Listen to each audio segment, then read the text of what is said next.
on indecent exposures for the year of 1957, we had approximately 93. Now that's cases where a man exposes himself to either children or some woman. Usually that happens around schools or on the street. On perversion cases, we had 29. I'm going to say the majority of those cases were cleared by arrests. On rape and sodomy, 44 cases. Now that's not counting the attempts either. And molesting cases, now that's where a child or a woman has been molested some way or another by a man. We had 64 cases reported. From your experience as a policeman, which type of sex offender would you consider to be the most dangerous? Well, any man that molests a child, I consider those, them and your sadists, I consider them the most dangerous of any of them. But would you say, sir, that any sex deviate is potentially dangerous? Yes, of course, some of them are worse than others. Some of them would only hurt you in order to keep them being exposed or caught. Why are they picked up, booked, then turned loose on the public again? Oftentimes, people refuse to prosecute because they feel that they get publicity which isn't good for their children or their wives, and I think that hampers us more than any one particular thing. Well, do you feel that putting him in a penitentiary cures anything or helps the situation any? No, it gets him away from society. Temporarily? Temporarily, for the time being, yes.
No, our hands aren't completely tied at this time, Ray. We have the old obscene literature statute, which is section 1021, I believe, that we can proceed under. And under that section, the conviction of having in your possession, distributing, selling, or anything else of obscene literature carries anything from a $10 fine up to a felony conviction. I forget what the maximum is. But under that statute, the thing which is obscene, or which we allege to be obscene, has to be in and of itself and clearly and convincingly obscene. Now the statute, or the definition that we have on our books now, has been held to be unconstitutional in 3 other jurisdictions, as I've pointed out before. You have got to have a display of the human anatomy which is so offensive and repugnant that it can't possibly ever be construed as art. Now that is always the defense, as you well know. When you go into an obscene literature case, they come up and say, well, this is art, it's not obscene. We've got to have something that's in and of itself obscene before we can get a conviction the way the law is now.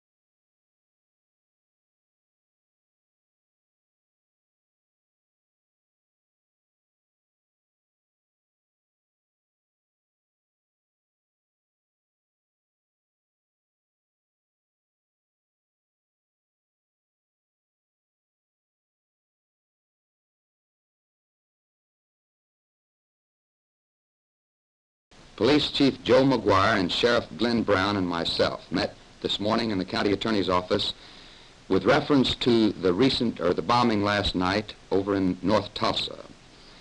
We attempted at that time to coordinate the efforts of the County Attorney's office, the Sheriff's office, and Police Department. We have increased the number of patrol cars in the area. We've asked for the cooperation of the public in this regard or in this matter to keep down any possible reoccurrences of violence. Charges will be filed immediately that carry up to 10 years in the state penitentiary against the person who committed this bombing last night and endangered the lives of these children. We want it perfectly clear that such action will not be tolerated in Tulsa, and we've asked for the public's help and cooperation in this regard. We've coordinated the efforts of these offices by assigning 2 investigators from my office, 2 deputy sheriffs from the Sheriff's office to work with the Police Department in attempting to apprehend the person who caused this bombing last night.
Well, I think they're here to stay. As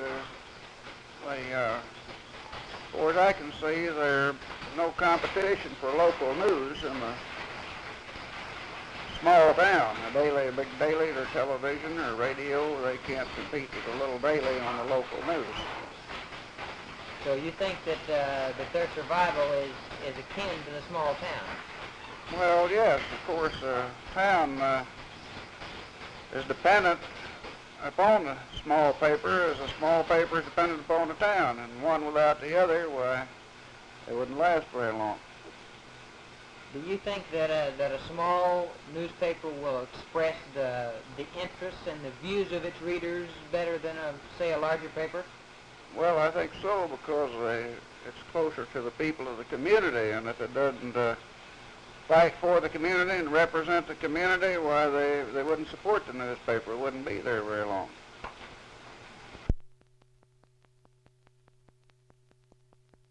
I believe that most of them are. Now, this particular newspaper, for example, we sometimes are accused of going overboard on reporting crime and unfavorable things. A lot of towns don't like to use that kind of news. And some of them lean too far the other way, in my opinion. They should cover all the news in the community and, of course, boost the community, too, and help the community grow.